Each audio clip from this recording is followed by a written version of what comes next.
So, a couple of things. I was on YouTube earlier today. Someone had left a message for me, and so I was responding. And I don't know how I missed it. I don't necessarily pay attention to like subscriber counts and other kind of stuff. You guys know that if you message me or if you leave a comment, like I really try and make it my business to respond because I feel like if you're leaving me a comment, then most of you guys are so kind and so encouraging.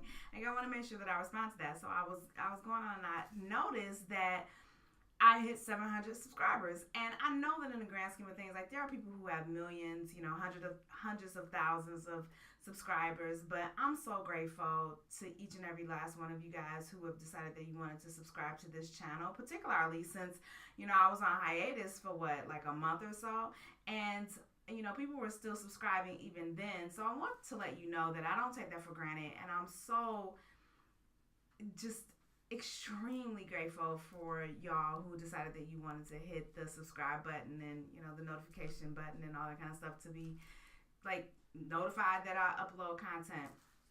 So I want to say thank you, and I'll do a separate video because I will be doing a giveaway for my subscribers, and kind of because of my birthday. So stay tuned for that. But today's vlog is I don't know. I don't even know what triggered this memory, but I kind of wanted to talk about it because I thought it might help someone who is out there who may be struggling with the same sort of thing. Actually, I'm lying. I do know what triggered it. So I was watching This Is Us, and I'm not through with the episode, but I don't even know what episode this is. Matter of fact, let me tell you. Episode 14, season 3. So, if you watch This Is Us, then you know that Kevin is an alcoholic, and Kevin has struggled with not just his alcoholism, but he has struggled with the triggers in his life. He's been on this quest to really try and reconnect with some of his dad's past.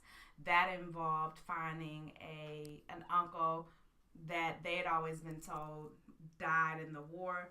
Come to find out, that was not true. And so he became aware that his father had some pretty significant skeletons in the closet. Now, I'm sure that those of you guys who are pro Jack like I am, we're all like, it's a reason that you could not find Nikki. But we don't necessarily know what those reasons are, except to say that Nikki had gone to Vietnam and developed a pretty nasty habit, as did a lot of the soldiers who fought in that war. My dad was among those people who went and fought in that war. I don't believe that he became an addict, but he never came back right. So, I'm always very sensitive to that storyline. Anyway, so Kevin is, giving like this impromptu speech at Kate's graduation ceremony, and the bartender's over there mixing a martini, and this is a trigger for him.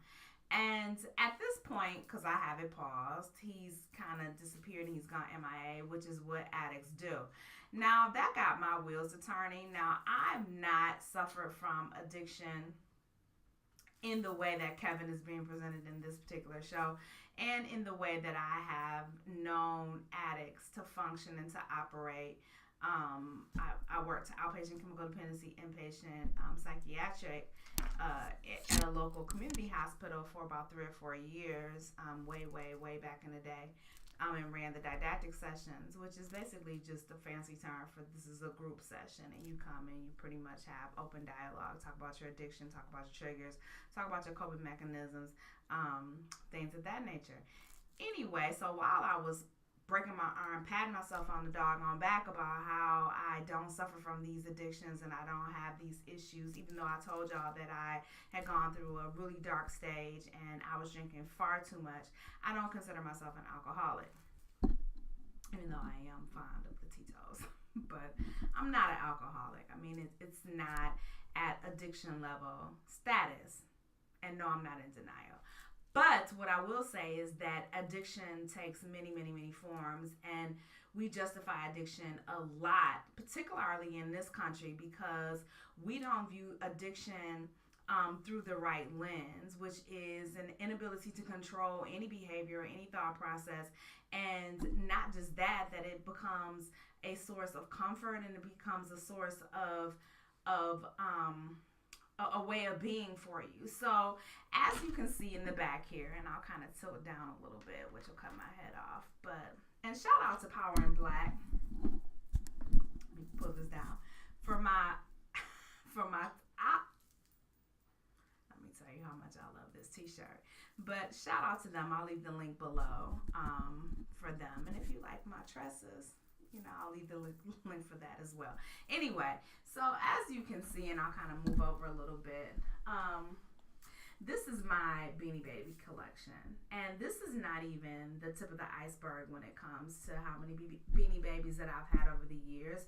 This actually represents a small sample of what survived. I've moved a couple of times. I had a house go into foreclosure during the housing bubble, and so a lot of things were not just lost, they were actually destroyed. And I'm being very candid when I say that. When I divorced, there was a lot that I went through, and I'll talk about that maybe in a different vlog.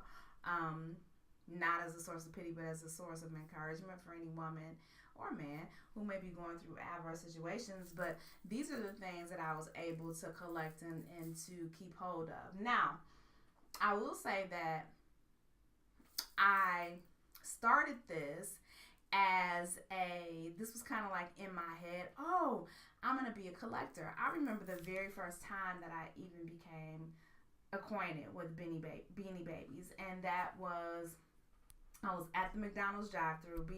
Ty, who was the manufacturer of the Beanie Babies, had a partnership with McDonald's, and so they were putting Beanie Babies in Happy Meals. And at that time, I was, having Happy Meals to kind of convince myself that I wasn't having all the copious amounts of calories that came in the adult meal. So if I was having a kid's meal, the small hamburger and a small fry and small drink, and maybe I'll give myself some fruit, I somehow was not as unhealthy as I could have been, and I was therefore making a better decision. Well, I opened up this kids meal, and there is this seal, like this stuffed baby seal.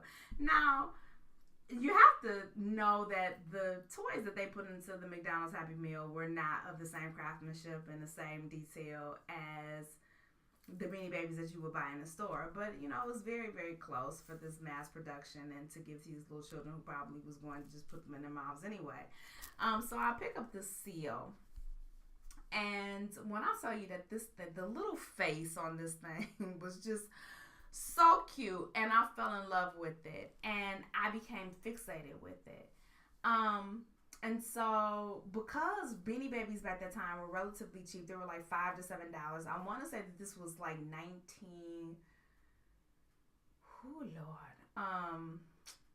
like 1996, 95.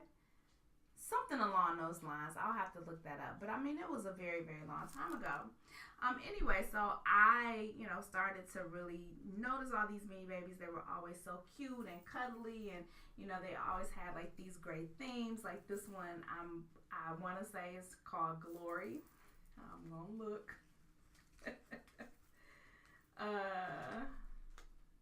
Okay, so no, it's called USA. I think I do have, this one I think is called Glory.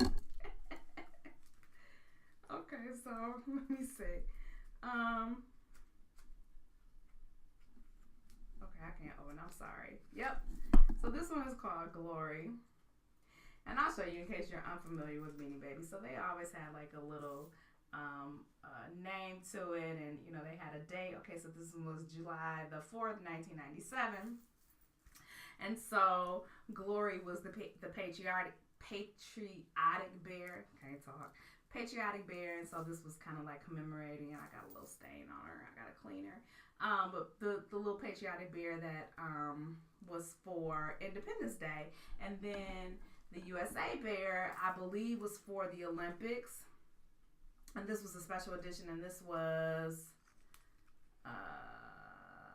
2000. And I don't know if the United States placed or if this was just like, something that they came out with to commemorate the United States being in the Olympics. I can't even remember, child. But anyway, I started to like really study about, all of the Beanie Babies, and, I have a little Republican one and a little Democratic one. And this was let me see, this was 2000, and I don't know, it just brought such a smile to my face. Now, while I've given you all this backstory on all these doggone Beanie Babies and the year of their inception and all that kind of stuff, let me tell you how this came to be. So remember when I was telling you that I went through the McDonald's drive-thru and tilt up a little bit.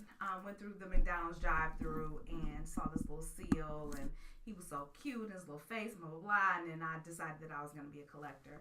Okay, well, that's part of the reason. The real reason that this even became a thing was at that time, and I can't remember the year, except to say that I know that it was in the 90s, the mid to late 90s. And I was in this marriage that was hell on earth. My ex-husband was not physically abusive. I want to make sure that I stress that. I don't know why I feel like I need to stress that, but I want to make sure that I stress that. But he was abusive in every other conceivable way that a man could be. He was a serial cheater. He was emotionally unavailable and emotionally absent, which is something that is important for me to be able to acknowledge, because I've constantly been on this quest. Remember in my last vlogs, I'm like, I seem to attract these guys who are emotionally unavailable for me, that don't really have the time nor the inclination to really give me the kind of emotional nourishment and the emotional, stability that I feel like I need. And I don't know if that's something that it's got to be something that I'm doing. And I'll work my way through this, so y'all just stay tuned, because I'm sure that I'm going to go down this rabbit hole, and you guys can come with me, and hopefully somebody will identify their own behavior, have some insight, and stop tripping. Anyway, so because I was so miserable, and it was just a difficult situation, because we were parents, and I want to say at the time we probably had like 2 kids, maybe 3, because my daughter was born in 1995, and so it was just non-stop bickering, non-stop disagreement, non-stop, headbutting. I find out that he was cheating, and then, I confront him, and we start this cycle. And ladies, if y'all not aware, you teach men how to respond to things like that, because what happens is that they understand how your emotions will flow. And we're not really good at regulating that. And I'm not talking about playing games. What I'm saying is that they know that this is what will typically happen. And y'all correct me if I'm wrong. So, he'll mess up. You find out about it. You respond. Go completely the heck off. Maybe sleep on the couch, so he can't come home. Go, be with your friend. Call Tyrone. All that kind of stuff. All right, so we go through all these emotional calisthenics. And then, because nostalgia is a hell of a drug. Like, it's like crack for old people. It really is. Like, you get to start reminiscing about, well, he wasn't always like this. He was always skating out. It's just so cold in there by him. And so, eventually, he's able to call in a couple of days, 3, 4, 5 days, maybe a week. And, baby, I'm sorry. I ain't mean to do that. And y'all talk about it, and you really feel like you've gotten your issues on the table, when really what's happened is that he's learned that, okay, 7 days maximum, I'm going to be able to come back, and I'm going to be able to tell her this, and we're going to start over. And honest to God, my ex-husband would be great for the first 2-3 months or whatever, really looking like he was putting in the effort. But all those things were temporal, and they just weren't long lasting. And so eventually, the he would revert back to old habits, and so we would start this cycle.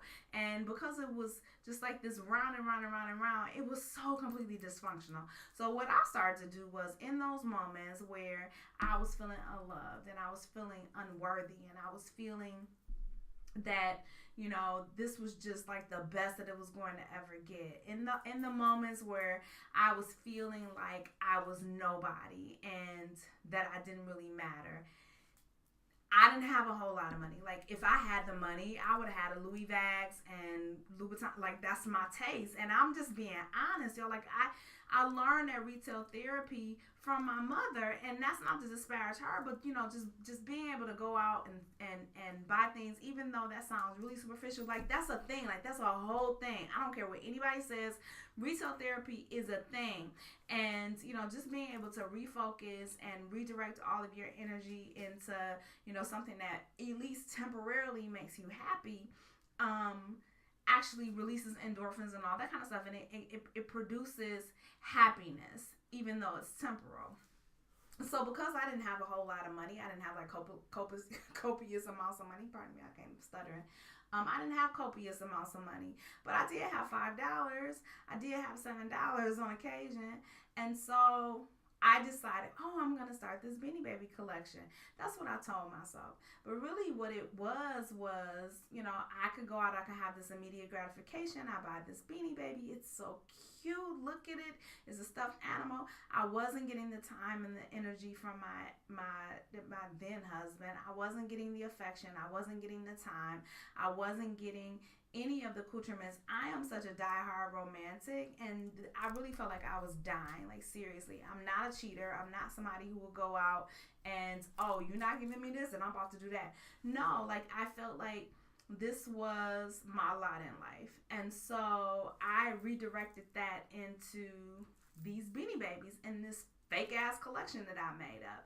So, because of that, like, I really want you guys to pay attention and see like what this represents. And this is just a small section. So every time I was unhappy, every time I felt worthless, every time I felt like I wasn't enough, every time I felt like, my husband didn't love me, I bought a Beanie Baby. And so we started a collection, and this is the result. And I don't even know what happened to the rest of them. This is a visual representation for me. I could have gotten rid of these a long time ago, but this really means something to me. Not necessarily the stuffed animals in and of themselves, although some of them are pretty cute, but not the representation of the stuffed animals themselves, but what they collectively mean to me in terms of my psyche and in terms of who I was at that particular time. And so, while you may console yourself and say, well, I'm not an alcoholic, I'm not a drug dealer, I'm a drug addict, I don't smoke crack, I don't do this, that, and the third. Whatever it is that you're redirecting negative emotions into, that is your addiction. That is the escape from reality that you have. That is the alternative to whatever it is that ails you, whatever it is that's going on. And those are the things that we need to confront. Those are the things that we really need to be cognizant of, because those are the things that are killing us slowly. It wasn't until I actually filed for divorce and really started to think, you know what, this is the diversion. This is a something that I'm using in order to make myself feel better, but this is not healing. I need to really heal. I need to move on from this. I need to grow. I need to be a better woman. And I promise you, like, I'm not even joking. I said that to myself. I filed for divorce. Like, I got out that situation. I've not bought a Beanie Baby since. And I think that they're cute. Like, I think that they're super cute. I think that they're super, I don't know, adorable. Nobody is collecting Beanie Babies anymore, but and I'm not saying that I don't use retail therapy, because that would be a lie. I enjoy shopping, but I try very hard to stay present in the moment of healing and understand that, this is just temporal, and that I could very well be creating some additional problems for myself if I'm not in a position, in my budget to be out to, be able to go and ball out of control like that. But, I wanted to come and just kind of say that, because I think that so many of us use these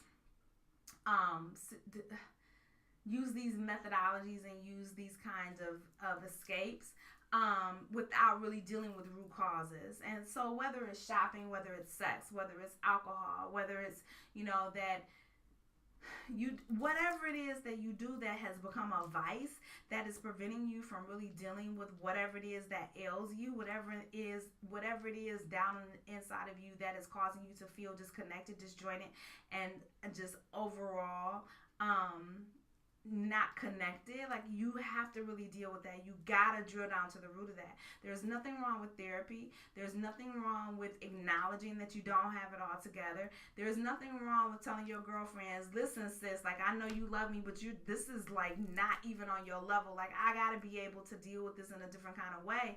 Otherwise, I'm not gonna be any good. Too many women, in particular, too many Black women are carrying these mantles of stress and mantles of, relationship failures that don't belong to us. And it's high time that we give that shit away. Like, you got to be able to put that stuff somewhere and say, you know what? Listen, I have this relationship. This relationship did not have me, and I'm better than that. I need for everybody under the sound of my voice to honestly consider that the way that you have dealt with situations and circumstances has not necessarily been the right way, and it's damaging you. Not only is it damaging you, but it's killing any future relationships that you have.